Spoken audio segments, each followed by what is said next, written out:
Good evening guys, welcome to Flory Models live. This little pre-show, usual thing, 15 minutes just to make sure the sound's good, the picture's okay and everything else like that. I've got the chat up live running as well, so if you've got any questions you want to shout about down in there, poke that up. Evening Robert, nice to have you there.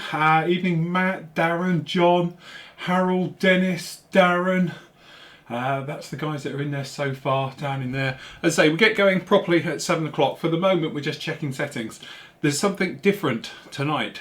This is our stream rate. I've turned it down just a touch. Instead of 60 frames per second, we're actually streaming at 30. So let me know how it is, if it looks any different. Obviously, if the sound's okay, if you want to go louder, if you want to go quieter, shout now and I'll try and do something about it on the fly before we probably go live in a moment. That's if you're not all panicking about Photo Bucket, which seems to be what I've had about 1 million emails this evening or this afternoon about. Right, dinner of champions. So let me just make sure phone is on silent. It is. It's all good. Thank you, Darren. No problem at all. I tell you what, makes a massive difference. The system, because we're doing it 30 frames per second. Actually, GP load is down to 8% running on my system, and the graphics card is at 9%. So that's massive difference. It's like a quarter of what it all normally is. Sound looks okay. So I don't know if any of you watched it, but we did a YouTube live. But to be honest, I wouldn't be sticking with that because watching it back and everything else, the maximum stream rate you can actually do on that one is around about 2000 bits, which is about 480 streaming. Then it recodes and crunches it, turns it into 720. It's nowhere as good as what we do here and things like that. So from that point of view, I think we'll be definitely sticking with where we are, but it was nice to have a go with it anyway. That's all good. Good evening, Krista, great to have you here. As I say, if it does seem a bit weird, I'll do some overheads in a moment so you can have a look down. But if it doesn't look as sharp or if anything else, I can increase it before we properly go live, you see. So I'm using you all as guinea pigs. But it's now saying no signal. What's the problem here? Come on.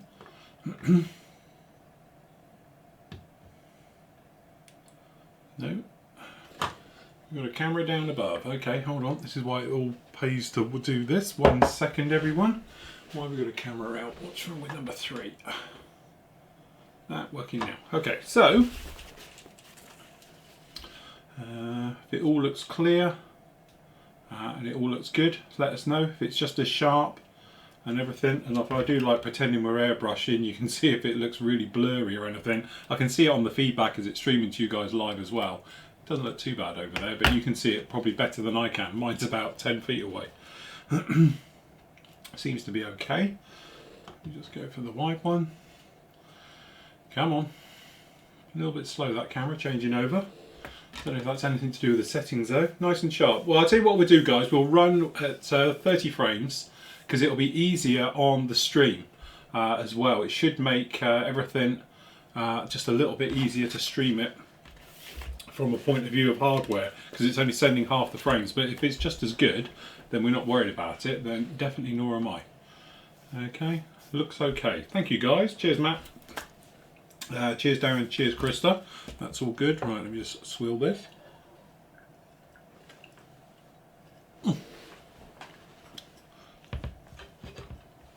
So, ME262, it's almost ready for primer. It's certainly got big really, really quick. It's, you know, but generally I have to say some of the fit has been great. Some of it, not so much. So what I've had to do is, this is dry, still drying slightly. I've done a quick filler job on the nose because I wasn't happy with it. So we're going to redo that and I have to rescribe that in the morning. But generally all the rest of it actually has all gone in there very, very nicely. And it is a big lump, isn't it, in 1/32. When you see the 148 stuff, you think, yeah, that's nice. But actually by the time we get the slats on this and the flaps, it's going to bulk it up the wings and everything else. But it's still a great looking jet. And I must admit, the 2-seat version is definitely growing on me. And things like that. So never mind, we'll get this into primer tomorrow. Hopefully we'll get the first coat of paint onto it as well, onto the underside as we make our way through that particular build. But it's coming along very, very nicely, that one. So it isn't too bad fit anywhere. Okay, cheers John. No problem, can't interest you in the MiG-29, can I, John? Oh, do you want an illusion? I should just buy a load of Russian stuff. So there we go. But yes, that's John's, a couple of John's kits in there for you guys who watched. I blame him and Matt. I don't know where Matt is. Matt did say he's going to pop in as well live, so you can blame both of them. That's what you get when 3 geeks get round a computer when you're ordering stuff. So yes, very nice. But that is a huge box for that MiG-29. So what I'm going to do is review it tomorrow, purely because I want to see what's in it. I'm itching to open it, but I won't until I review. So anyway, there you go. I think my tape's running dead. Okay, that seems to be all good. Get a couple of tools in case we need them. We want the Rema medium brush. I need those. Yeah, I was after that retarder the other day. Okay. Better have that as well. What else do we need? That's about it. Okay. Right. What have we got? 10 minutes. No, early for once. I'm actually early. Never mind. Never mind. For you guys that are here, I'll show you something which hasn't been seen by anybody yet. So this will be... Yeah, I will put it up tomorrow. Because of this going up today, we're talking about the Crusader review. It is done. It is there. It's just I haven't made it live because obviously we've got this today and everything else. And I try and give you something every single day. But just to keep you guys somewhat in the loop of what's going on with everything, I can give you the new range. These are our new, hold on, we do it that way so you can see. And then we have that one, and obviously we do those as well. So these are our new range of sanders, ultras, so these are going to be nice and thinny. Do you remember the old-fashioned green sanders we used to do? Well, this is a version of it, slightly upgraded, slightly different. Hopefully it'll be a little bit more hard wearing than the old ones were, but generally this is it. So it's going to be available as your standard sponge type one like this, although it is a thinner version. It's very, very thin, this, 3mm. And we've actually got it as a sheet, okay, so it's like a buffing sheet, so you can cut that up to whatever you want it to be, down like that. Or it's going to be available as a skinny, just to go along with our other range of everything else. So everybody else who's always wanted a polisher version, then obviously this is what you get now. So we've got these nice ones down in here, and it's going to be available as a pack. So actually you'll get one of these, okay, you'll get 2 of these guys. So actually it's going to be like this, you see, because I've been experimenting, and then what you're going to get is 4 skinnies in there as well. So you actually get a double pack, so you've got a mixture, but they will be available as in packs just like the others. So you can either have like 2 sheets of those will come in one, or you'll get 3 of these, the new ones like that, and then obviously you'll get a pack of 10 as in the skinnies, just like we did it before. But for all those people who always loved those green ones which fall apart after 10 minutes, they're not exactly the same, to be honest. I have a green fall apart one here. They're not exact, as you can probably see from the colour in that. They are slightly different shades in that. Hopefully this will hold a little bit better, but it'll do just as good a job as these used to do. Because I know people used to like these ones, but the trouble with these is they used to fall apart really, really quickly. These used to cost like 7p out of China, so we used to go through tons of them, but again, it was just personal choice. They wore out too quick. So also we've made them thinner. So actually they're more flexible, and they'll conform better to shapes and everything else like that. So that is the thing with that one. They will be available hopefully in the next 2 weeks. We've just had the first lot come through today, and then we're waiting for the other 2 types to come in. As soon as they're in, obviously we'll get them all labelled, packaged and boxed up and everything. But I know a lot of people have been asking about these for a long, long time, so this is the first one. A bit of exclusive for you guys because nobody has seen all of them together yet. I know some of you have seen the skinny version, but most of you haven't seen the other version, so it's the first time we've had all 3 together. So they will be out within the next 2 weeks. What we'll do as well is, don't forget, as members you'll get them exclusively for the first 2 weeks before anybody else even sees about them or knows about them even, okay? It'll be kept completely under wraps for you guys, so you can go off, have a good play with them, and then boast that you've got them and nobody else can get them. Okay.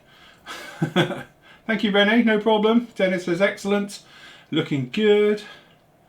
Yeah, absolutely. Well, the great thing is the reason these came about, to be honest, is that I wanted to do this one thinner, but you can't. It's physically impossible to do this one as a thin one, purely because of the mass involved of it. You can't chop it down.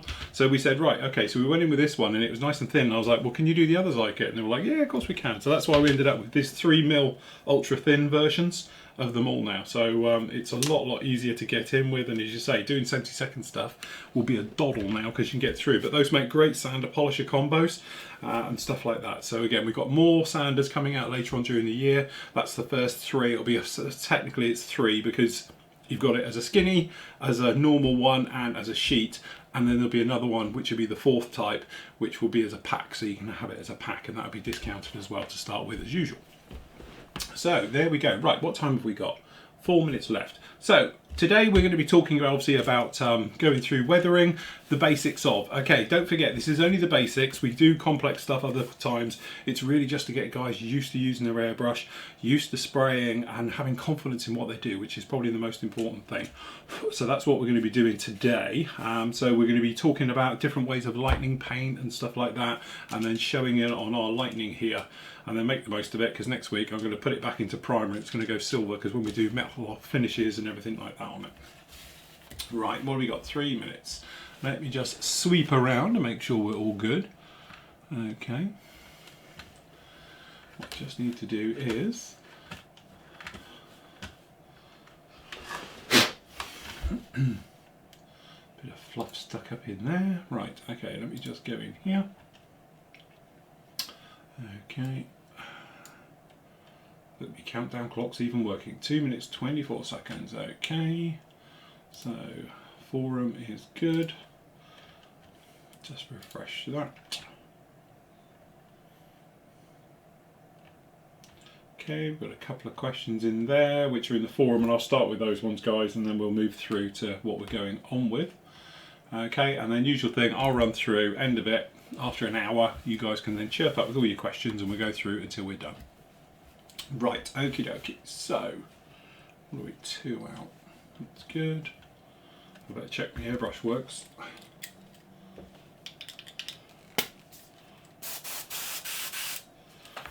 I did have it on the go today. So, right.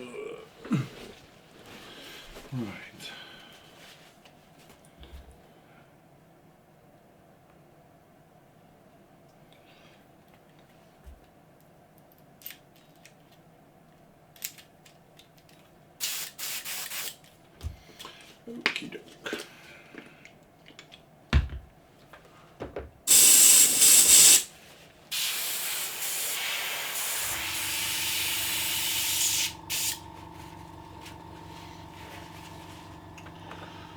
Okay. Good. Right, we don't need those. That's saying no signal. Why does that keep dropping a signal? That's all we need. Okay, so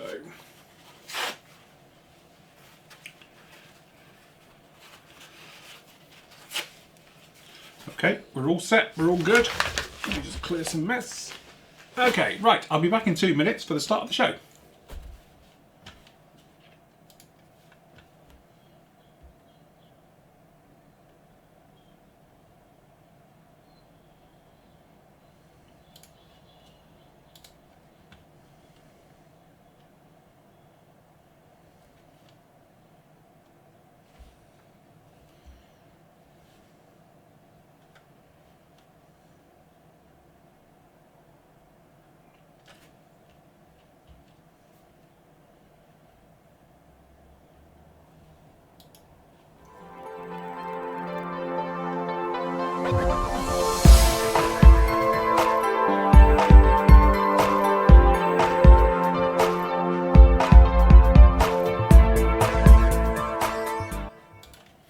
Good evening everybody, welcome to Flory Models Live. Here we are, airbrushing time again, number 5 in our series. Obviously over the last few weeks we've been looking at the basics. So starting off with, what does an airbrush do? What does a compressor do? How do you get it all to work? Generally making paint and trying to show the correct way of doing things. Now airbrushing is a bit like driving a car. We're all taught how to do it. It sounds brilliant, but then once you actually learn to drive, you pick up loads of bad habits, but you also generate your own style of doing it. And that's the thing with airbrushing. We're trying to explain over all of these shows that airbrushing isn't an exact science. It's nothing to do with this 70% thinners and 30% paint and 25 psi.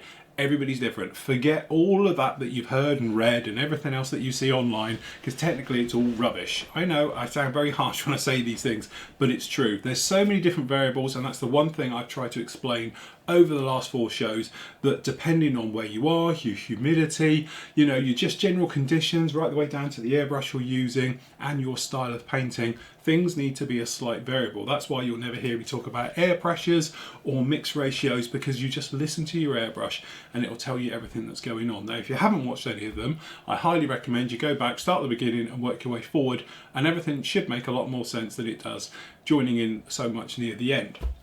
So over the last few weeks, we basically got our way to here, which was actually putting down paint. So we did the underside on the lightning and things like that. And then we come along and we did the camo. We spoke about last week, different ways, or 2 weeks ago, I should say, different ways of doing camo work, different styles of it. Obviously freehand painting, using tack worms, using various other different products out there, right the way through to hardline masking.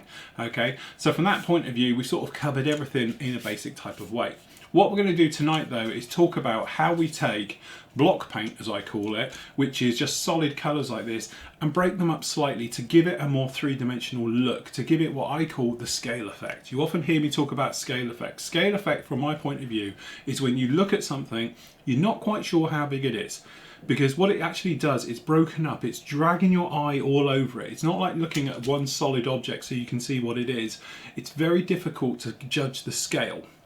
Sometimes you'll find people and they'll do amazing pieces of work, they've got it on a bit of blue paper and you're thinking, oh, that's got to be 1/48 scale. But is it?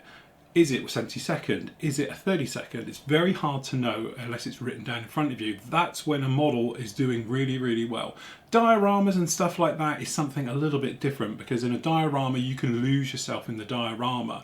Okay, so it's very hard to judge scales. But when you just take a plane or a tank or whatever it is and you forget it's on a diorama and you just put it on a black bit of card or a blue piece of card or a bit of white and take a photo of it, that's where you want to sort of get away from being solid, because that way the mind is being travelled all the way around it. You're looking at all the little differences, all the little intricacies in the parts, not just looking at the shiny bits, the magpie effect as I often call it, where you always look at the glass of a cockpit because your eye's drawn there, but the bit you're looking around it and you're looking down the power lines, purely because your eye's being taken there by all the little subtle differences in there. Now, the easiest way to achieve all of these is obviously to go through what we call the post-painting stage. Okay, so this is the bit where you go through, you've ended up with your solid colours like we've done here, and you're actually going to go through and fade them out. But it's not just fading and bleaching out like you'll see perhaps the armour guys do and things like that. With aircraft, you want to do it a little bit more three-dimensionally. So some of it you're going to darken, some of it you're going to lighten. Okay, some of it you're just going to sort of colour shift slightly off to one sort of shade or two. Again, just to break it all up, stop it looking like a giant flat surface, especially when you get bricky type things like the Lightning. To be honest, is quite a bricky aircraft. It's quite difficult in the sort of smaller scales. It gets easier the bigger scales you get, because you can make, let's say, mistakes and get away with them a lot easier, and you can hide them easier. The smaller you get, the harder it is actually going to be. So by doing it on this is one of those things that's going to show up all the imperfections, because it magnifies things. Okay, going through with it like that.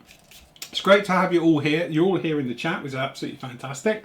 Okay, so good evening to Dennis, Andy, John, Robert. You've got loads of you're yapping down in there. And everybody else is in the chat. Remember, you can post up your questions in there. If you've got anything you want to put with a photo or a little bit more of a detailed question, please pop it over in the forum in today's thread. And then when we get around to doing the questions, I can answer them a little bit more in detail, because the chat, as we know, it sort of goes up and scrolls through, and I haven't got time to go back and find it. All right, so if you've got a detailed question you want answering, post it up, or just wait till the end, and then we'll do sort of questions and answers at the end.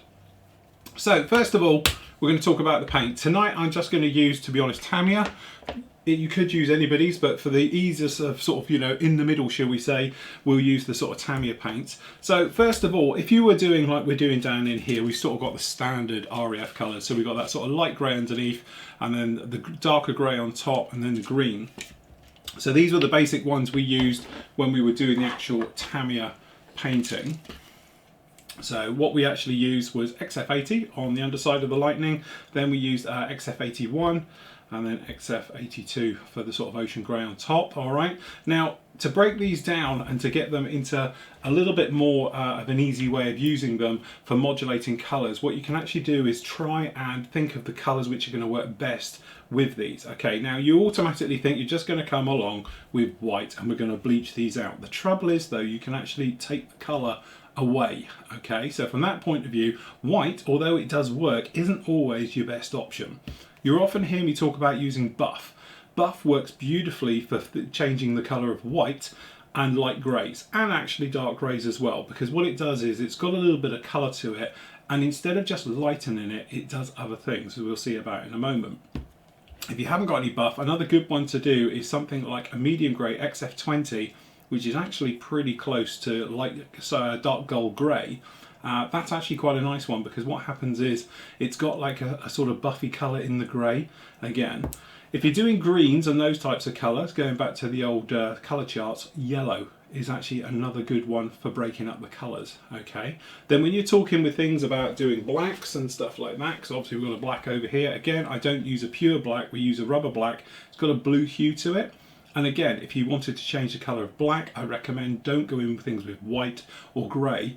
Go in with things like blue. So you put a touch of light blue in here and it'll colour shift it quite nicely without obviously detracting from the black itself. It's not just turning it to grey, it's just colour shifting off one way or the other. We did a lot of this when we did the underside of the Halifax bomber. You might remember that one. So we used blue hues in there. It worked an absolute treat. By using light blue, dark blue, you can make up a lot of colours with the black as well. So don't automatically just reach for the white or a very light grey, because the thing is you can shift the colour too much. You want to make it a little bit more subtle, if that makes sense. So what we're going to do to start with, we're going to work on the underside, and we're going to just show a little bit of post shading by coming in here with a couple of different shades just to pick out the panel lines and everything that you would find underneath here, as well as the big flat areas as well, just to try and break them down. Now our original colour for this one was XF80. Okay, so what we'll do, we'll just move these out of the way. So a couple of colours we're going to go here. To lighten it slightly, we're going to use a touch of buff in there, okay? And then to darken it, we're going to use a touch of the actual off black, okay, the rubber black, okay? And that way we can come in with various different things down in here, just like that, all right? So airbrush, as always, we've been using right the way through here. To be honest, is my very tried and trusted. Get a little bit of hose out here. Infinity, it's 0.2 needle set, exactly the same as we've done with all the others. Thinners tonight, we're going to just be using Vallejo's airbrush thinners, which is extremely close to X20A. Really like that right the way through. So making sure your airbrush is performing as you would hope. So with always, you want to come in, a bit of thinners in there first, okay, and then if you grab a cloth, you can just check the flow. So high air pressure, giving it full beans, full pull on the trigger, and what you're looking for is dirt, any type of coloration down in here whatsoever. Now if you haven't used your airbrush all week, and then you might find you get little bits flying out of this and all the rest of it. So as you can see, we've got nothing coming out of that whatsoever, so we know we've got a nice clean airbrush. One little thing I did do, and the guys who were on here earlier would have seen it, is that I actually pulled my needle out and gave that a quick wipe as well, because sometimes that can affect what's going on with your airbrush, okay? So from that point of view, we know the airbrush is flowing well, we had no bubbles in the colour cup, and it sounded good as well, even though it's at very high air pressure. So from our point of view, we're always going to be mixing externally, all right, so we're not going to put anything actually into the colour cup directly. So these are shot glasses, and I know somebody asked me one of these questions in the Q&A today, but I didn't get around to doing it, but I will tomorrow, we'll recap. But these are literally just shot glasses out of the old pound shop, and I think it was something like, I don't know, let's say pound shop, it wasn't, it was probably eBay, but I think they're about $2.99 for 100 or 200 of these things. They come in a giant tube of them, they're dirt cheap, they're disposable, and they away we go. But that's what they call them, is shot glasses. Okay, they're just plastic, but they're great for doing this because you can see what's going on with your paint as well. Okay, so that point of view, if you're not sure what's going on in your colour cup, you can't tell what's really happening. So if it looks too thick in there, you're not going to see it. But on here, you can just see the way it looks, rolling it around the glass, making sure you've got a good mix, all those types of things. It's an ideal situation. Again, you won't get then the trouble with it stopping and starting and everything else like that.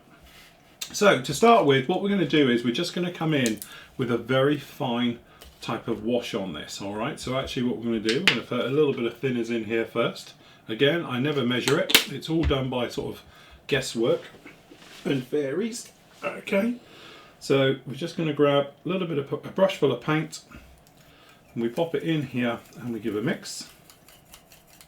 So all intents and purposes, this is like a wash. You know, it's extremely thin, but the thing is, it needs to have enough guts to be able to get on with the job in hand. Okay, so just grab a bit more. So what you're looking for when you're doing this type of thing is something where it's enough and it stains the actual colour cup itself. So if I change camera. So when you're mixing around with this, you can see how it's covering the glass. Okay, and you can just see it as an effect on there, but it's not going to be painting anything. Okay, it's a nice clean mix. It's going to be extremely thin, but this is what we're going to do to post shade the panel line areas in, and just to break it up before we come back with that original type colour. Alright, so if I can get the lid on, there we go. So to start with, we know this is extremely high air pressure, so we're just going to turn the air pressure to basically nothing, and we're going to increase it so we can hear the air. And what we're going to do is just going to grab a couple of these. Okay, so mix goes in. Okay, and then as always when we're doing this type of thing, we really want to listen to the airbrush, see what's going on. And it's just, there's no effort at all. It's just as if it's just air. I can't tell the difference really between spraying and air. So what that means is we can turn the air pressure right down. I can hear it struggling.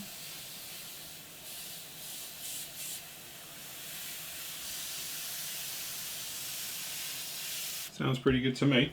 Okay, so it's that thing, listening to your airbrush, and you can actually hear it. If you've got the trigger lock, you can lock it off. Okay, so really what you want to go is sort of half pull. So that's full pull with me, just getting a little bit coming out. Okay, and then you can obviously increase that if you wanted to and go through. So on your, tell you what, we'll do this without the sheet underneath because I know the camera doesn't like it. Okay, so you're thinking about how you're going to be spraying this on this, all right? So from the point of view of this, you're going to be obviously going for panel lines because you want to shade those in, but not just the panel line, it's the area all the way around it. The other thing as well, you've got big areas in the middle, so you might as well cause contrast with that as well. So what we're going to do, we're just checking our flow. We're happy how that's working.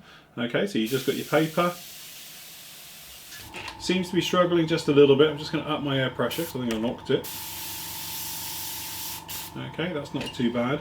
Then when you come in here, because you've got a nice thin mix, you're not going to have to worry too much about the actual, if I just put a couple of these under, it might hold it up a bit better. Okay, it's not going to worry too much about the going over because you're not going to get a problem because it's not going to paint it. It's going to just sort of fade around with it, all right? So picking an area first, we'll start on a wheel well and work out. Sounds very, very high air pressure, so we're going to turn it down. Okay, and then we're just going to go up. So, just to start with, we're just going to pop around and we're just going to pop some of this in to the areas. And you can see you get the little shade, but as that dries, it's going to disappear. Okay, I'm just trying to find the sweet spot with the air pressure. Okay, so we're just going to start in here. Okay, and we're just going to put a little bit of this shade in over different areas. Okay, just like that. And then what we're going to do is we're just going to use some wiggles and squiggles just in the centres of panels and things like that. And this is just to slightly exaggerate and break up. Okay, right the way through. So what you've started to do, or hopefully, is just breaking up the paintwork as you see it down on here. So you've gone for something looking pretty flat and straight to something that's got a little bit of shading in there, but it's nothing massive. Okay, and it's all stuff you can sort of knock back, but all you're just trying to start with to do is break a lot of this up. Okay, so that's just down underneath there. Then what we'll do is, over on the top of the wing, we'll just show it on here as well. Okay, so it's exactly the same formula, and you don't have to change colours for when you're going over different things, because this is just like a post shadow effect going in on this rather than anything else. Okay, so again, we're just going to come in, we're going to follow panel lines.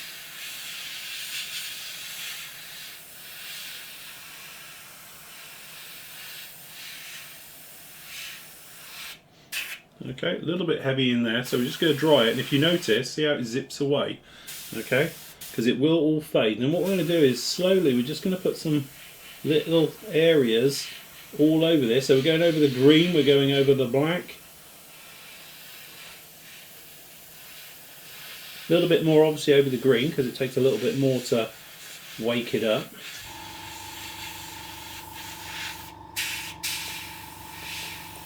But don't forget all the things we learnt before. So distance, we're nice and close, we can put it in quite a bit along this flap. And again, we're shooting down the flap area from here, not the other way. So any overspill goes that way. And then if you want to, you can put sort of little effects like sort of dirt and grime coming off. So pick a hinge area. So I got the two little squares on there down there. So actually what we're going to do is just going to flick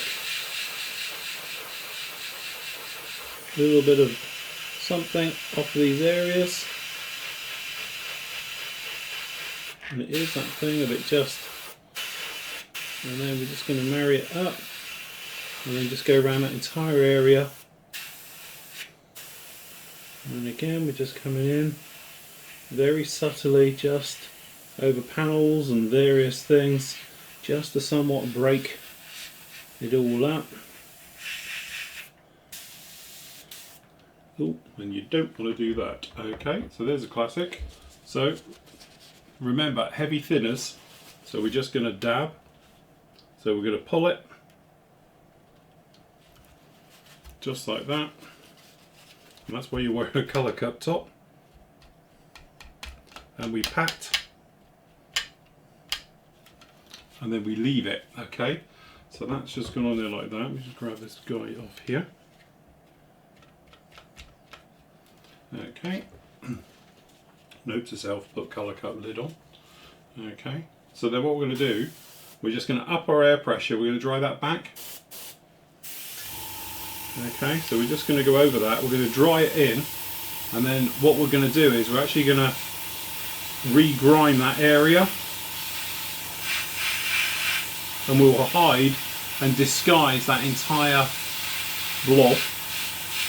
You see it's fading in, we haven't wrecked it, but if you used to wipe that, we would have just taken that back down to actual plastic, okay? So again, we're just going to pop round it, drying it all back. Remember, nothing is a panic. I know a lot of people would have panicked at that point and gone, oh my god, look what I've done. Okay, so now we need to just make it a little bit dirty because it's got a little bit of a clean spot now. Okay, so higher air pressure because we're in this area. I'm just trying to grime it in again. So replacing that panel line. High air pressure because I need it to fade. I don't want it to be too sharp, too clean.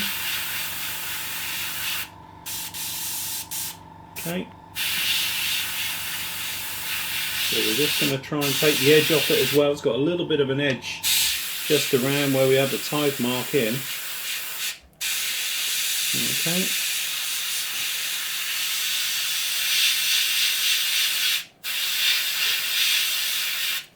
Alright, now we knock the air pressure back down again to a proper working level. Okay. And then we're just going to sharpen in with on those panel lines.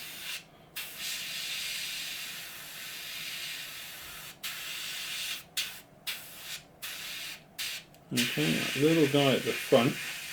we're just going to disguise him slightly, and then that around there, just little bits here and there. And it's all about building it up really, really slowly. You know, don't go in there too harsh or too fast. I might be able to drop that top camera a little bit more actually. Let me just try a little bit more. We overdo it. But you can see we had that huge problem. What problem? It's gone. Okay? So again, if you look at a side-by-side comparison, hopefully you can see we've got nice, just it's gentle shading. It's nothing huge. And don't forget, you're looking at it from an overall. Come on camera, keep up, there we go. So from our overall point of view, you've just got that slightly worn look down there. Pop this underneath, might show it a bit better. Okay, versus the other side which is nice and clean. And then the same on the underside. It's supposed to be nice and subtle. Nothing's supposed to be really, really heavy duty. Because the thing is, as soon as you go heavy duty, you end up sort of, you know, fighting against yourself sometimes, okay? But you say clean, there's the camera that way, and faded. And again, when you do tip an entire cup full of paint all over your wing, don't panic about it. Okay, it's subtleness. And again, because it's very, very thin paint that we've been going down on here, at no point have we ever had a thing where if you put too much paint down, it's going to be a problem because it will just evaporate off. It's going to take 3 or 4 coats before anything actually happens to it. So that's actually what we've done on here. And again, by using the dabbing technique as we've done around here, apart from the panel lines are a little bit darker, it draws it off without wiping it. But if you'd physically come in and wipe this, it would have gone back down. This hasn't been sealed, don't forget. We've done no sealer work on this at all. Okay, so it's a good little lesson there, little life lesson in it. But you can see that's sort of stage 1 of literally getting it all down in there like that. Okay, the other thing that you'll notice is if it's gone a little bit duller, if you notice over on this wing on this side, okay, it's quite shiny. This has gone a little bit duller. This is because you're starting to, again, build up weathering layers. It's got like a flat onto it now and it's starting to flatten down. It's going to give texture. And again, this is one of those things. You can have flat areas, glossy areas, whichever way you want to have it. Okay, so that is on there literally just like that. So next up, what we're going to do is just going to slightly play with some of the more of the center colors down in here. So this one that we've done on the underside, what we're going to do now is just going to pop along with different off shades of things just to sort of, you know, give it that sort of 3-dimensional look to the paintwork, and then we can reverse and do it on the top side as well. Okay, so for the underside, we're going to use buff with that original color. Now what that'll do, it'll just change it, color shift it slightly to one side. It's not going to be like adding white in there, because all white's going to do is physically going to lighten it. Okay, so you're just going to get different shades of lightness. So you're going to have that same color of paint, just gets lighter or darker. What you want to do is add different tones and different varieties to your paint on such a small little layer. You don't really notice it, but it's that thing that's there, and that's what breaks up that entire surface and gives you that nice look to your paintwork and everything else.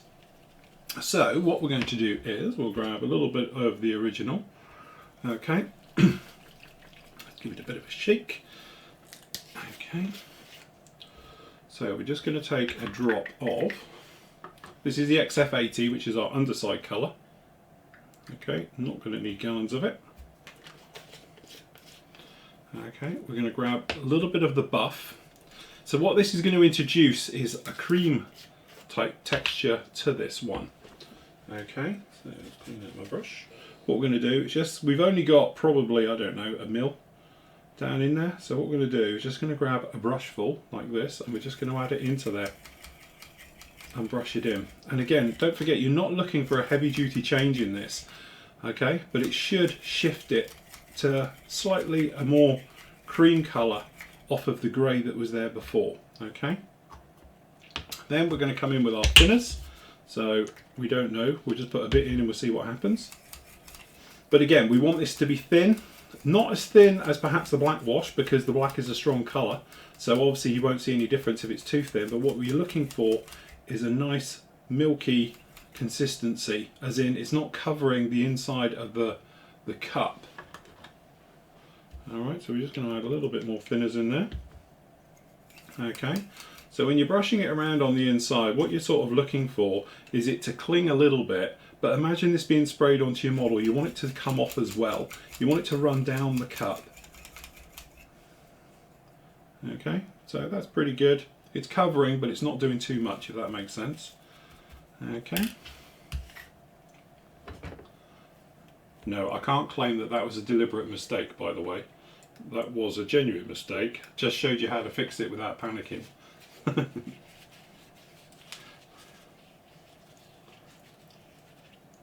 Okay, so we just clean out the airbrush before, so exactly the same as we do with all the others. We just pop it down in here, quick clean. So just a little bit down in there like that, and we just blow it out.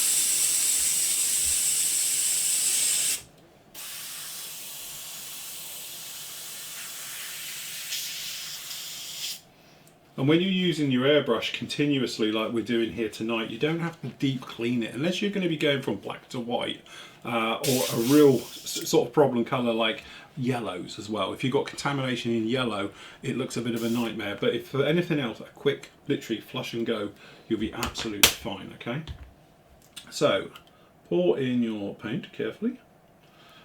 Okay, insert colour cup lid. I would do if I could find it. Okay, so can you hear that? Sounds like it's struggling. It sounds thick.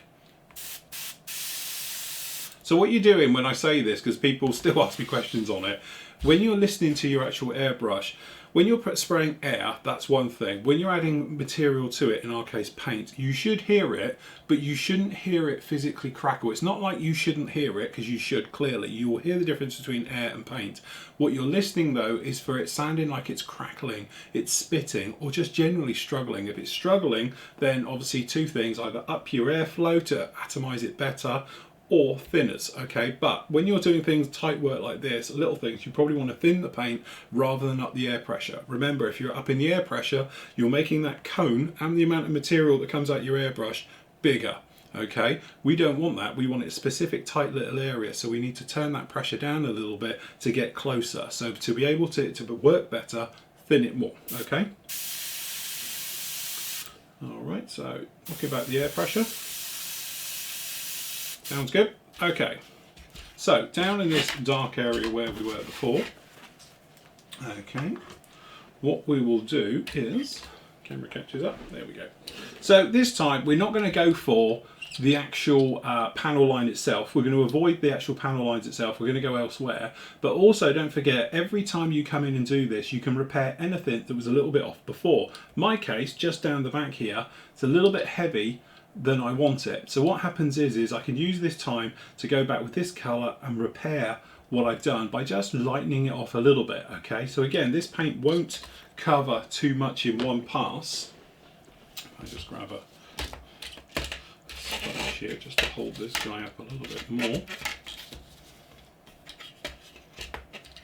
Something like that. Okay, so checking airflow, checking pressures, all seem good. So same thing, middle. And we're just going to work this around inners, like down in this guy, a little bit heavy. Let's knock him back a little bit. Okay, and we're just doing little squiggly patterns in amongst everything. Okay, this guy down the back here, which is a little bit strong, let's knock him back.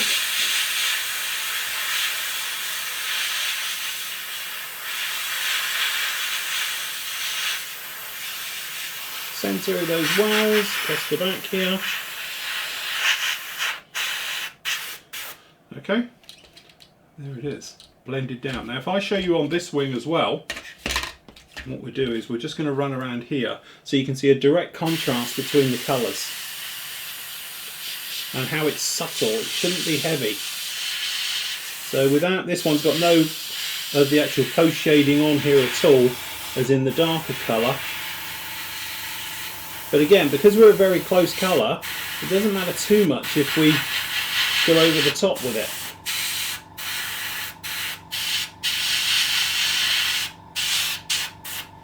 Okay, literally just like that. And then hopefully you can see, get a little bit of difference in the colour down on there, but the big one is over here now, how the actual darker areas work with it as it comes through and everything else like that. Okay, so it's just that case of going through, lightening absolutely everything. All right, so actually what we'll do is we'll just do the underside. So when you're on underside areas like this, you don't really want to be going up and down. You want to go with the shape. And because the curve is going to go this way, weathering when this thing's on the ground would go and sink to the lowest point. So exactly the same way. So what we're going to do is lots of flicking up and down patterns. So we do this. So we're closer here to this point, and then as we flick up, we're coming away, it's going to make it softer. So it will go tight, soft, and it's great on curved areas. So we're just doing flicking up and down. And you might notice we've got the overspray down the back here in there. So what we're going to use is this bit of paint to actually take care of some of that. So we're just going to pop over, and you'll see how you can get rid of overspray with a different colour, but because it's close, it will enable it to blend in. So we're just going to go over it a few times like that, and then we'll come back in a minute. Okay, and again we've got a little bit at the front here, so you can use it to your advantage. Okay, just take these things out. A little bit wet down there.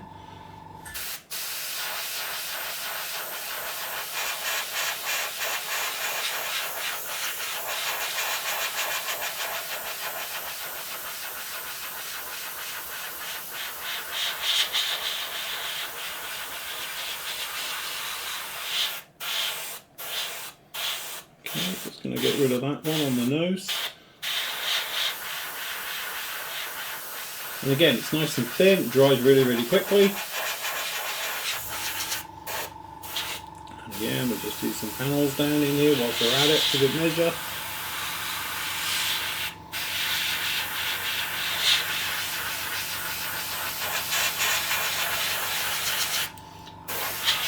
And it is that thing of just breaking it down, adding layers as you go right the way through. Okay, and you can do just as many of those as you like. Okay, and then at any point what you can do is take the original dark color now, okay, and we're going to make a hybrid of the two. So what we're going to do is going to tip this into this. Okay, we're going to make a little bit of an ucky color. The ucky colors work really, really well. Okay, this is something I do quite a lot. You just mix in colors, so we've got an off shade now, so it's not as dark as it was before, and it's certainly not lighter, but it's all that thing. We're not coming in here with white at any time. So again, if we show you on here, as we spray this guy down, you'll be able to see hopefully the color change. There you go, so you can see from top to bottom. So this is quite a strong grey. So what we're going to do, we're just going to go down and we're going to use it over these panel lines and our flicking business. So quite a bit down on that guy. But again, it's a thin colour. So what we're going to do, we're just going to pick out little areas and lines. Okay.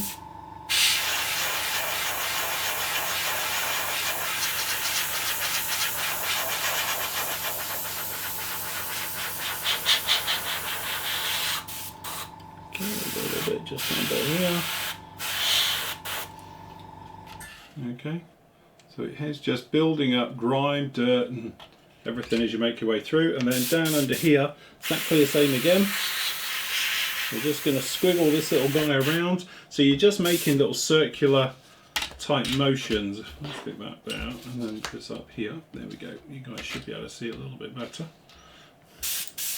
Okay, with the flow.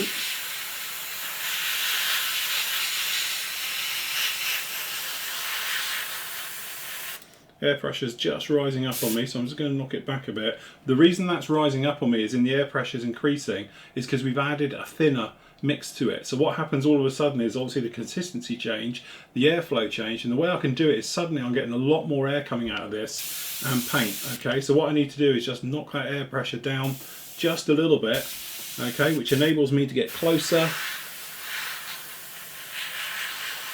just to get in tight to everything.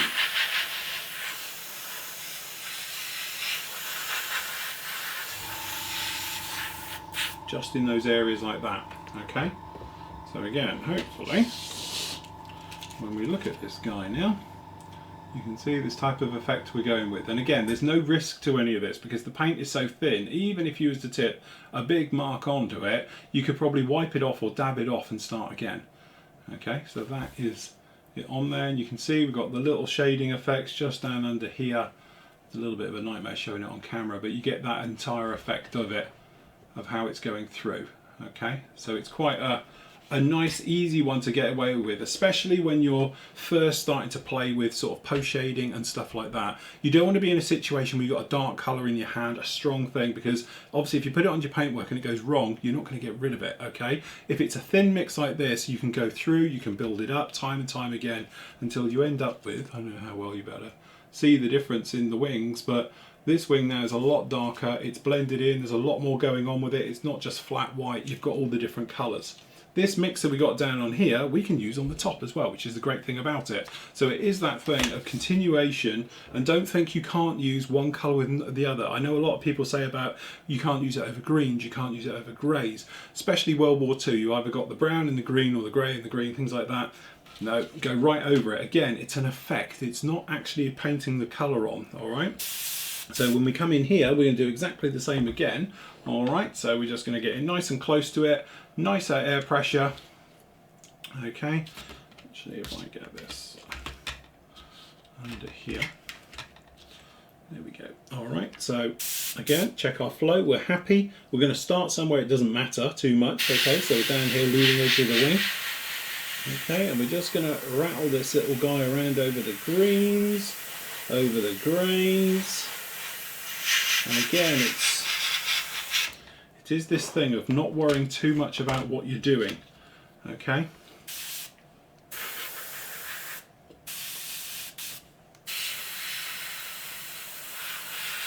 So as you can see, it's a high contrast on the green, but on the grey you can't see it.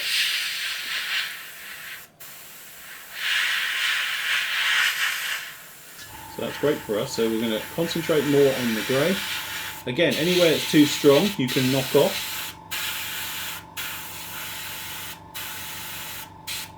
So dropping the air pressure just a little bit, moving a little bit closer.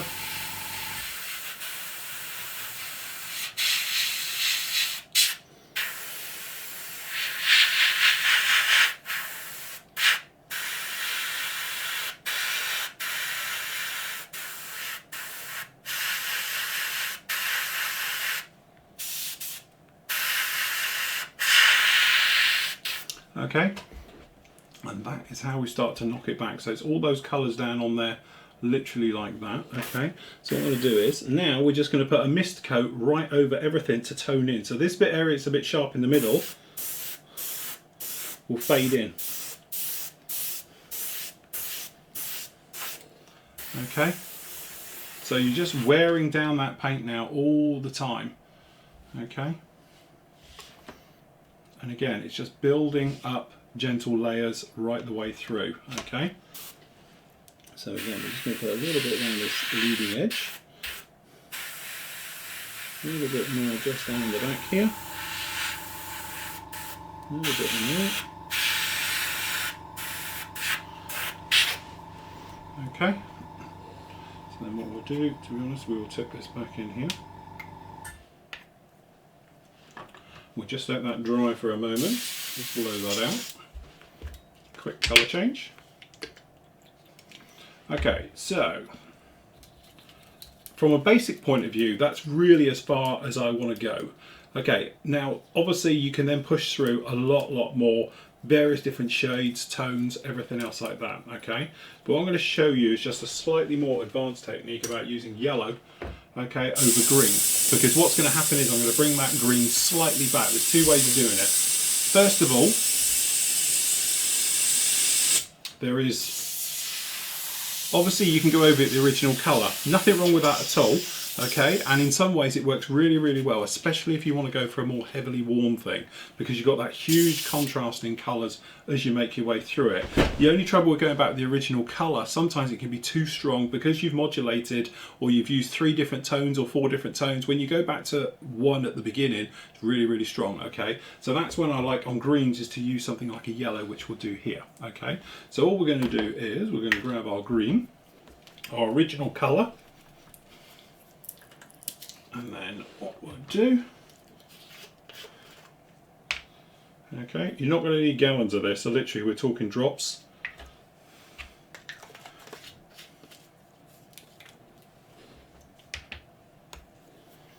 Okay, so Jonathan's saying, great tutorial, I've just started the Gulf War Tonka.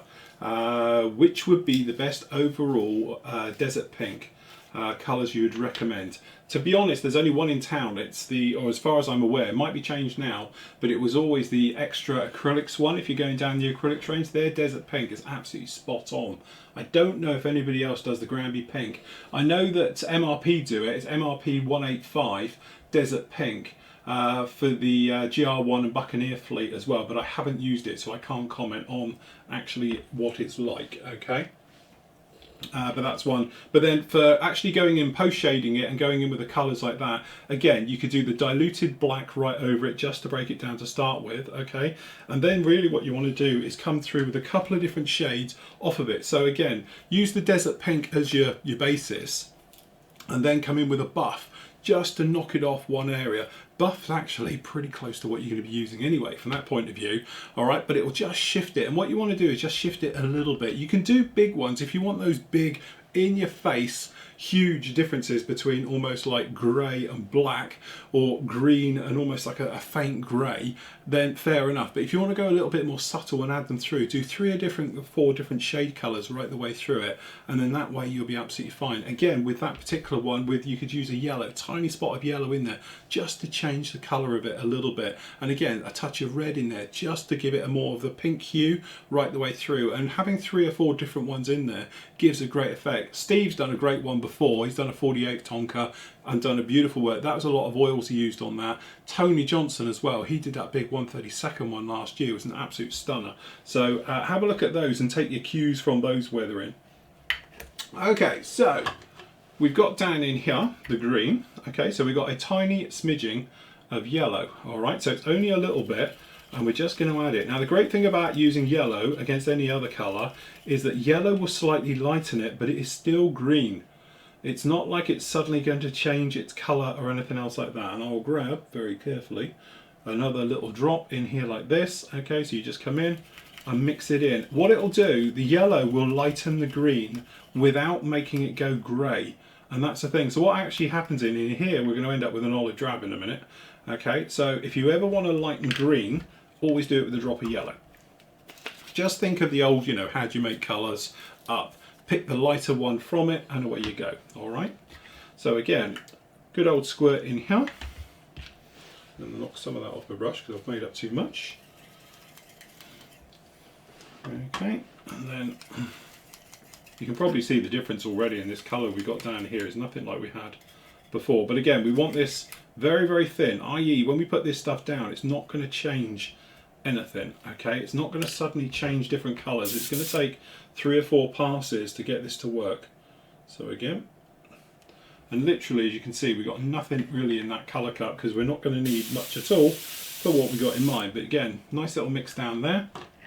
And then on here we've got that light shade, but now because perhaps we've over lightened some of the areas, we want to darken them up again, we'll use this. Okay, so from that point of view, we don't want to kill it, but we just want to sort of mottle it out again. Okay, a little bit of a flow issue there, so I'm going to up the air pressure just a little bit because I want a soft edge. So if you want a hard edge, you want to get close, you go, but I want to actually have a soft edge on this. Okay, just trying to get the sweet spot on my thing. There we go, going the wrong way with my needle. Okay. And again, this is thin, so it's going to take a lot of coats to break all this up, okay? It's not going to do it in 1, it's not going to do it in 10, to be honest. It's going to take a lot of work to get this to change. So we have to do plenty of bouncing about, plenty of fading in.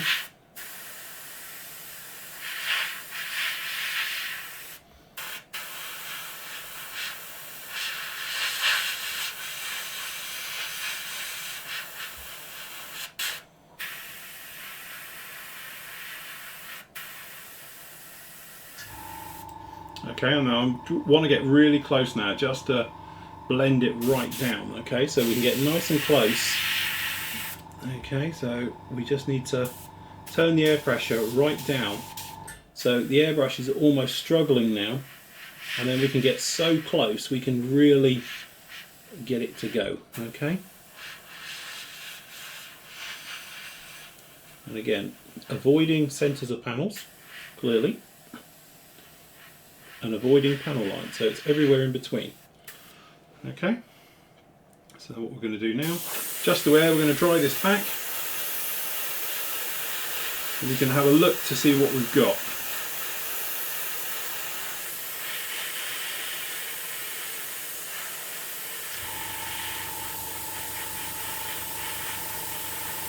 Okay, so, and there is our wing set, which to be honest doesn't look much until you start comparing it. Come on camera, come back. There we go. To the other side. You can see how we've gone from one side to the other. It's very difficult on here because obviously you're sort of playing with tones and shades and everything else like it, but you're just generally breaking it all down. But again, we're doing this in a basic way so it's all completely risk-free.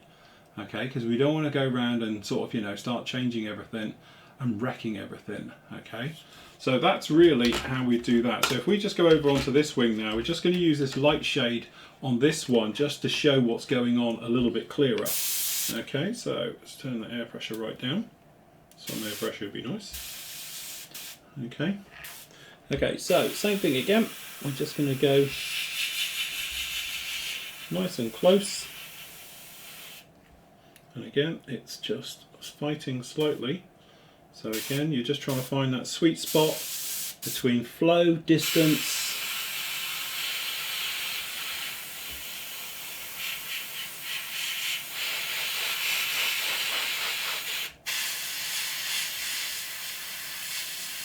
so just picking out those centers of the panels.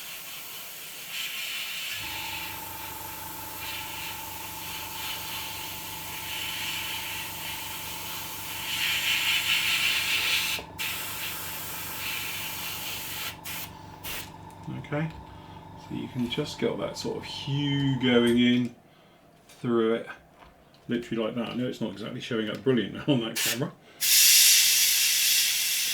Okay, so what I'm going to do is going to put in some heavier layers.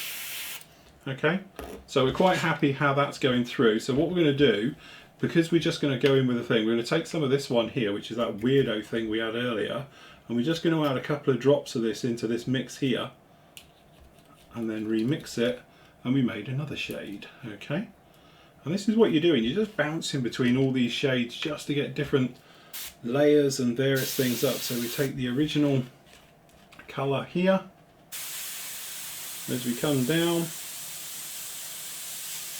it's going to darken, and then we're going to get that light colour just at the bottom there. Okay, so it's a form of this without being too different. Okay, and then what we're going to do, we're just going to come back in, not doing that. Again, too much air, too close, because we thinned it, and it went very thin, very, very quick, so we'll take her out in a moment. And again,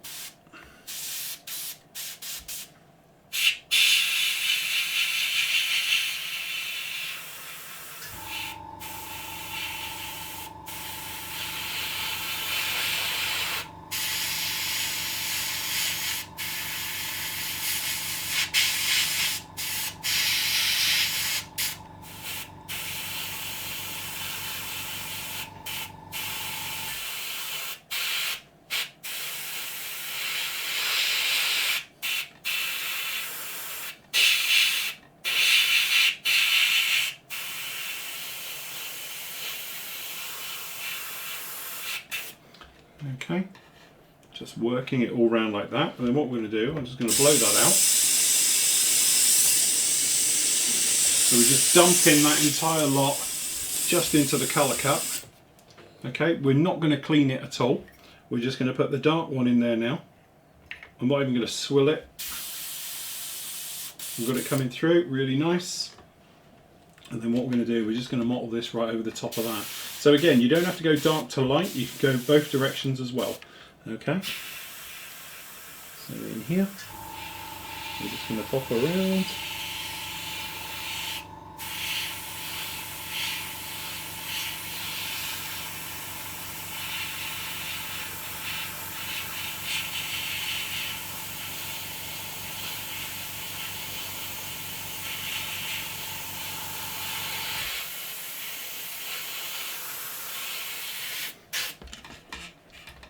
Okay, what we'll do, we're just going to shove this around over those panel lines, and we're going to do this one in reverse.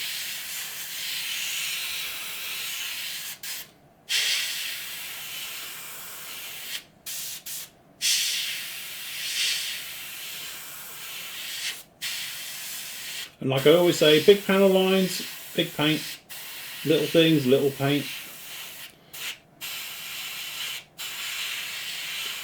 And that edge.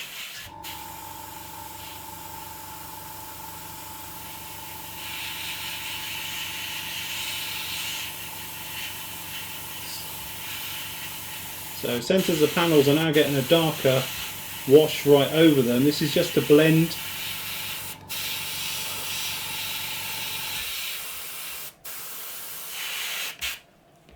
As you go right the way through with this.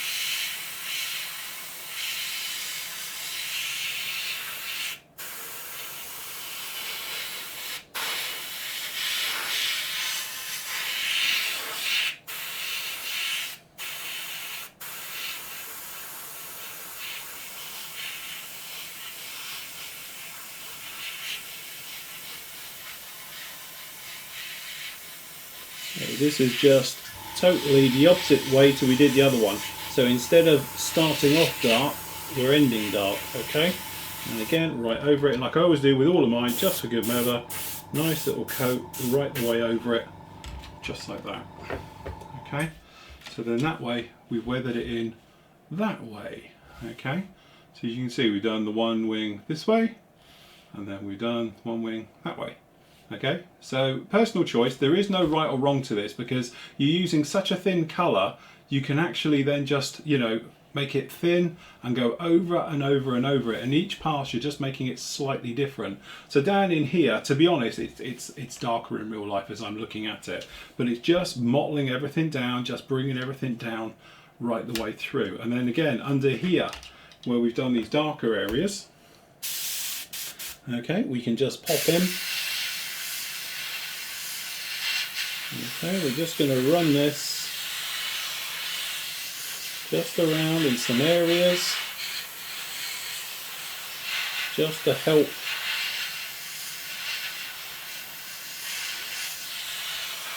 age, weather and everything else. So running in here, we're just going to come in here, a little bit of post work.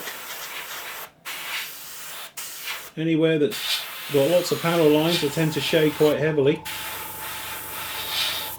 And again, we can do a bit of flicking dirt.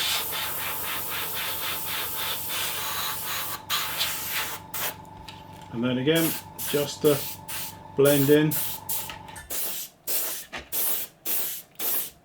A couple of dark passes right over it, just like that.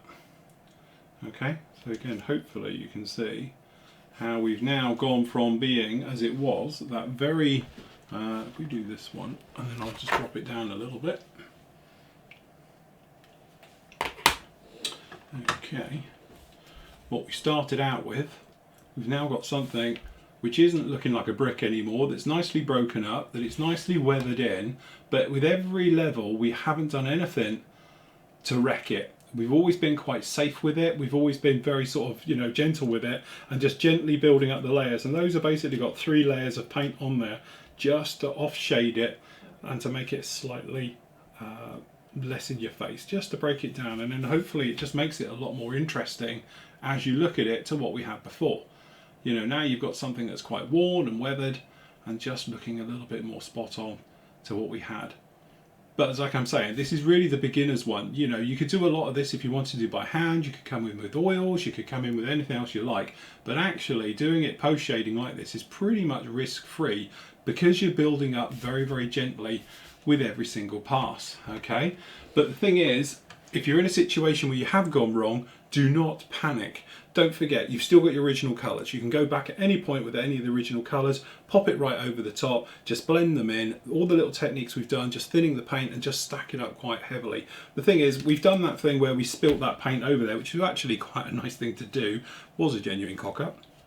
But the thing is, if you had stripped it back to paint, you're going to have to feather that edge in, because otherwise you're going to get a crater mark, okay? But what you can actually do is just sand it lightly, and then using those techniques before just to blend in over the top. You might have seen how this one at the front was looking a little bit ugly, a little bit strong. Let's just knock it back a little bit. You can do that with all the paint work, just to generally wear and tear and bring it all back.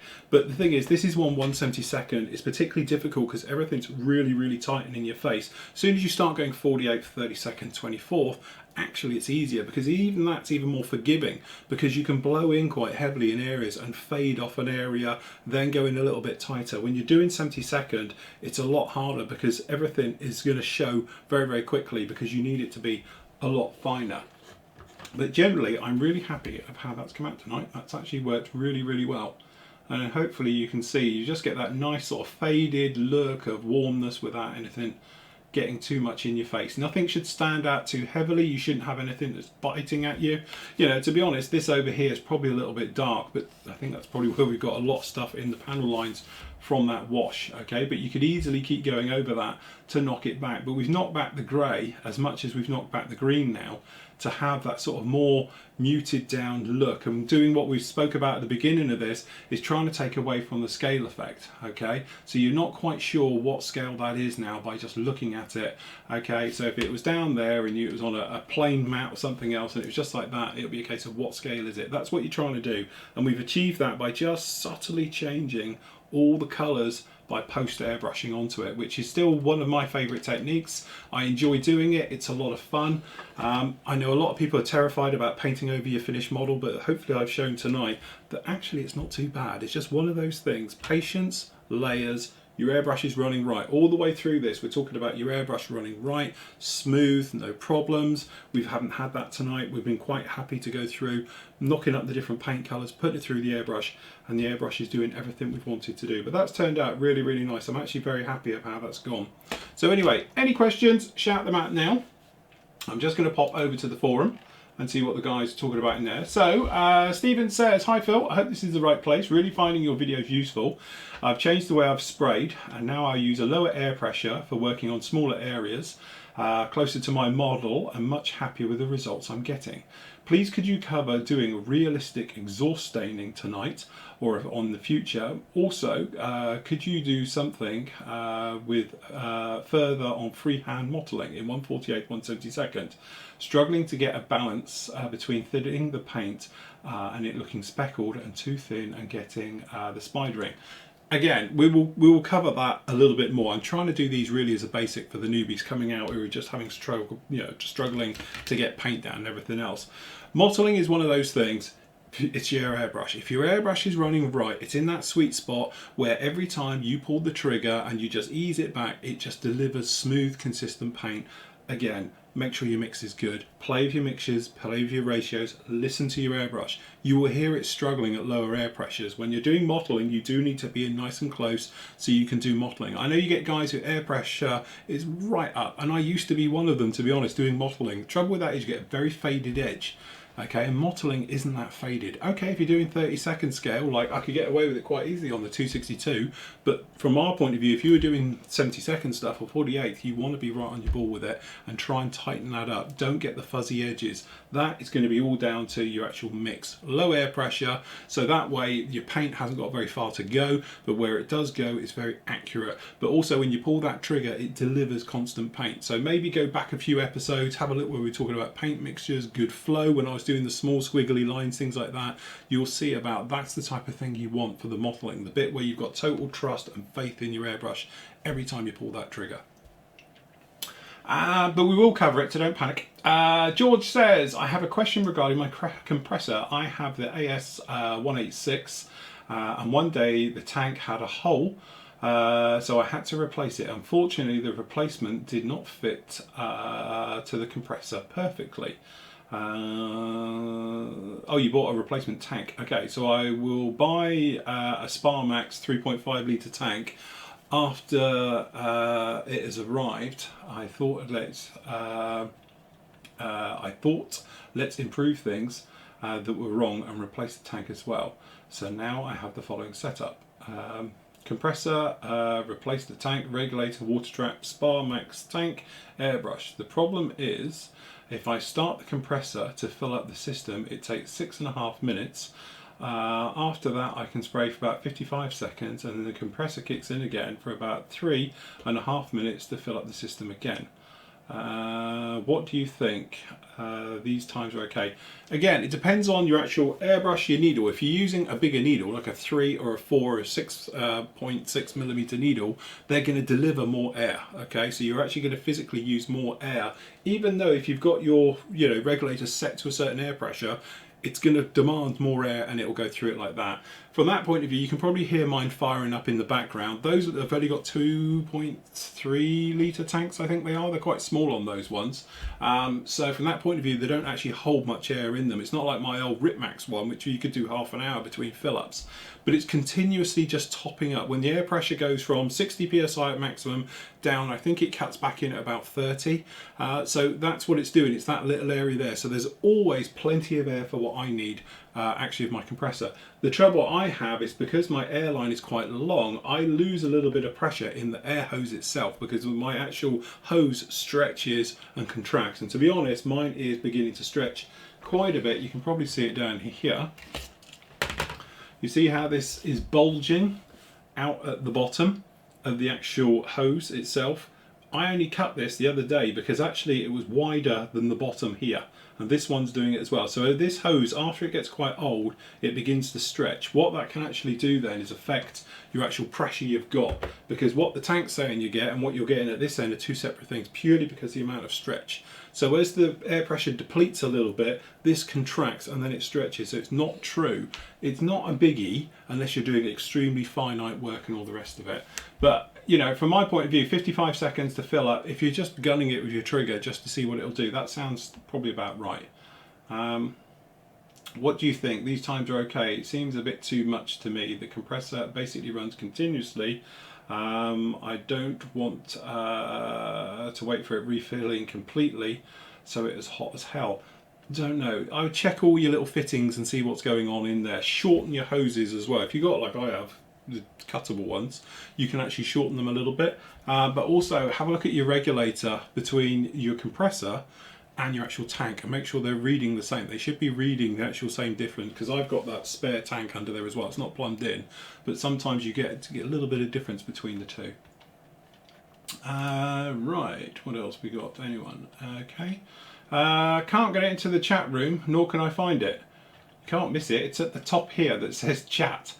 So just go to the top of the actual forum and there's one called chat, and when you go in there it'll take you over. Anyways, how would you do a painted aluminium finish on an aircraft that are painted? Also, with these types of finish, like bare metal, would you still do a gloss black undercoat? Now that's the thing. Obviously, when they say a metal finish, sometimes actually it's grey. Classic example, F-86s are actually painted like a grey colour. It looks like it's silver when they're flying around. It ain't, it's grey. The one at Duxford, for instance, is grey paint. I never knew until I stood next to it. But yeah, totally different ball game if you're doing that, because technically it's not a non-reflective. You don't have to put down a black gloss coat, only if you want it to be really reflective. You're looking for the chromes, the high speed silvers, as in the real bright stuff, then obviously perhaps put down a black first. Whole point of using black though is that because it's a gloss, you can see what's going on really well. So a lot of putting down a black onto the model to start with is so when you hold it up and you start looking at it and everything else like that, you can see if there's any imperfections in there. If you're using gloss grey or gloss white, it's very hard to see all the imperfections. Black shows everything. So again, that's why gloss black is used. Not so much from its reflectivity point of view, it's physically looking to see what's going on with it as well. So from that point of view, that's why I use gloss black, and that's why I use Tamiya X1 acrylic gloss black. Goes on hard as nails, it's easy to spray as well, and you can do it that way. We will be doing that next week when this poor guy goes from being green and all the rest of it, and he's going to go back to being a different colour in silvers. Right, okay. So, Sorry, the guys are just yapping in the chat room. Any questions in the chat room, guys? Just post them up now and I will have a look. So hold on, why's that got a 1 on it? Right, okay, so oh yeah, I see what's happened there. Okay, sorry, somebody tried to private message me on the chat, but they've left now. Charming. Okay, John Buller, the last A4 was at Reat in 77. I know, I have seen some. I saw some over in the States as well, which was nice. But yeah, Reat, they got the A4 Skyhawk, so I'm quite excited now because it's one of my favourites. Any questions in the chat? No questions in the chat. If there's no questions in the chat, we're all good tonight. Very straightforward. Okay, let me just check in here. No, we're all good. We're all fine and dandy, I think.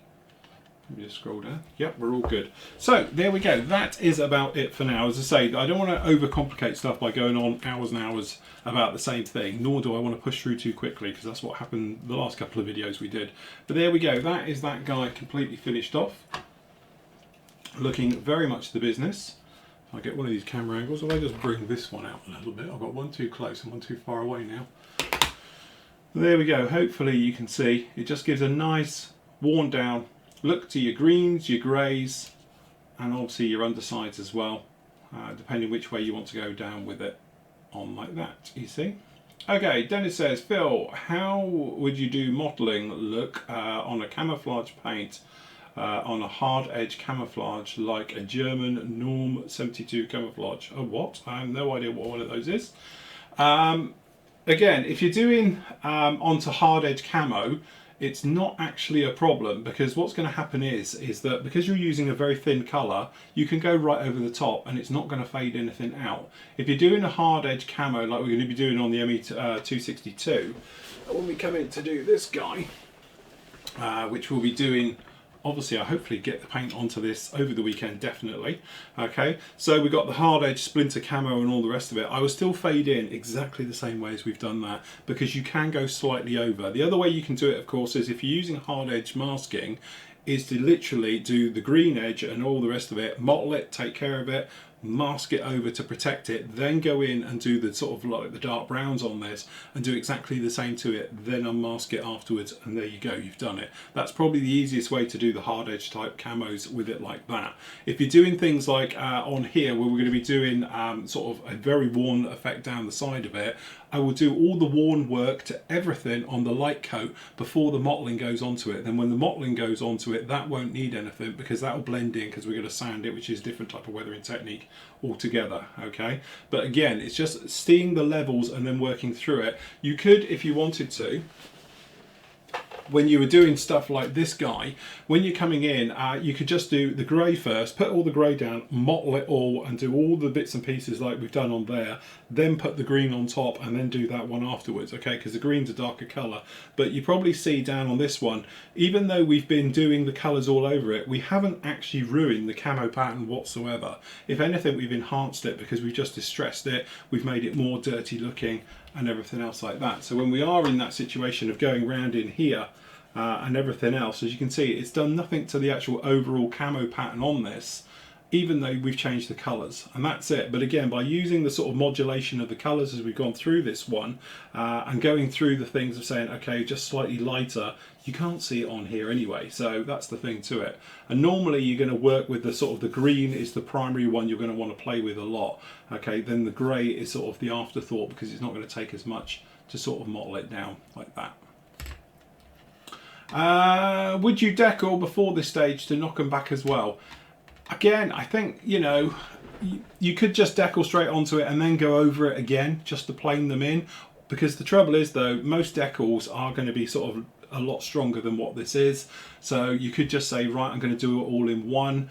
It's a little bit of personal choice onto it. To be honest, I do it both ways depending on the decal itself. If it's something like an RAF roundel, yes, I will probably do, I would have decaled this, then I would have done this to do it. If it's something like a Russian Red Star, you could easily knock that back on because it's just one colour. But if it's multiple colours, then yeah, you might want to pop that down first. So if I was doing this correctly, and we were doing it old school way on this one, and going through the motions of it, then what I would probably do is I would have put down a clear coat once I was happy with the paint, decaled it, resealed it, and then gone over again with it like this. Okay, and then put this over the top of the decal and everything else. But the decal itself might need a little bit more work to knock it back, i.e. you can sand it back a little bit, give it a little bit of an edge. You can come in with some pigment and just rub it over the actual roundel itself to knock it back, then seal it down, or you can post shade as we've done here. The trouble is though, as you say, decals, especially roundels, are so big and in your face, it's quite hard to knock them back sometimes. Okay, so you can go for a sort of weathered look of decals. My preferred way, to be honest, would be to actually put washes and things like that over it, and then that way you won't have so much of a problem. Adam says, hi Phil, my better half bought me the huge, didn't we answer this one, special kit. I've been looking for starting the 172nd and wondering if you ever consider. I did answer this question on the actual live show, Adam. I said never say never, but probably never, because it's just too big. I remember building it as a kid. I actually did that kit and it is an absolute monster. Huge thing. In fact, there's a beautiful video floating around on the internet at the moment with the B25, which is used as a camera platform for following the Peacemaker as it's taking off and doing its fly out.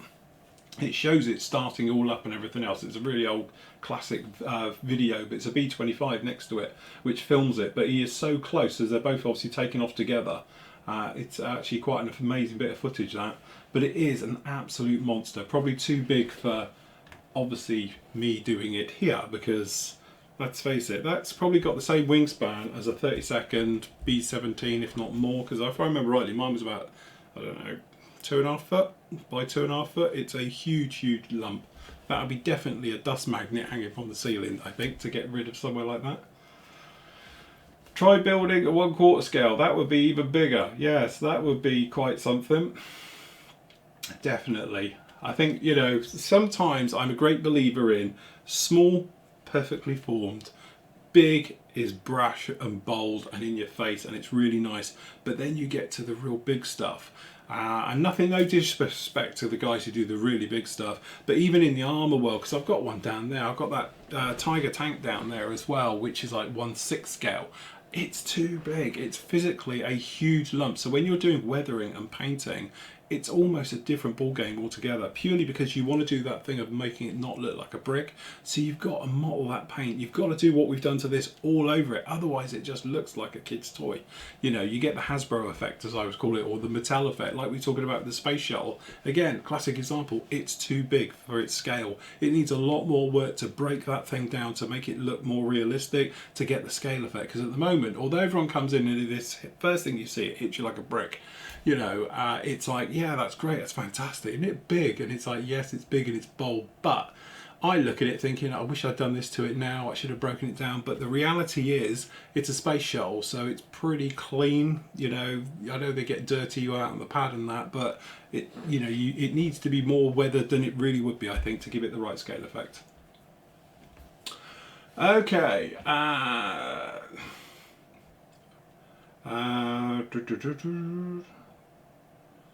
there's a 1/4 scale Sunderland on eBay. Yeah, but these are all RC ones, aren't they? That's the thing with those, and that's an even bigger problem, because then you've got to put on all the surface detail and everything else. It's definitely quite a thing. Yeah, they are. They're RC ones. Somebody put it up on the forum for the 1/4 scale Sunderland, which again would be a nice project for someone, but not me. I have built those types before for static displays. I did a 4-foot F15 once. That was from RC plans and then adapted into scale. Okay, so are we all done then, guys? Let me just check the thing. Okay. David says, I've been in the chat room before.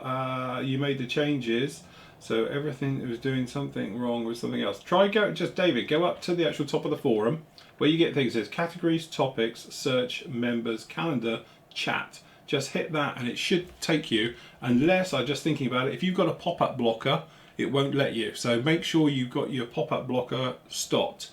Okay, otherwise it won't open, because it opens up in a new window. So if it can't physically do that, it won't let you in. That's the trouble to that one. So yeah, if you've got any problems like that at all. Photo bucket, we just mentioned it now, just at the end of the show. I will look into it properly tomorrow. I don't know quite what's going on. Obviously I've had numerous emails and numerous chats with you guys about it. again, it's nothing to do with us. It's Photobucket have changed their service, everything else. They might even kick me out of it yet because I'm not paying the 400 quid plan.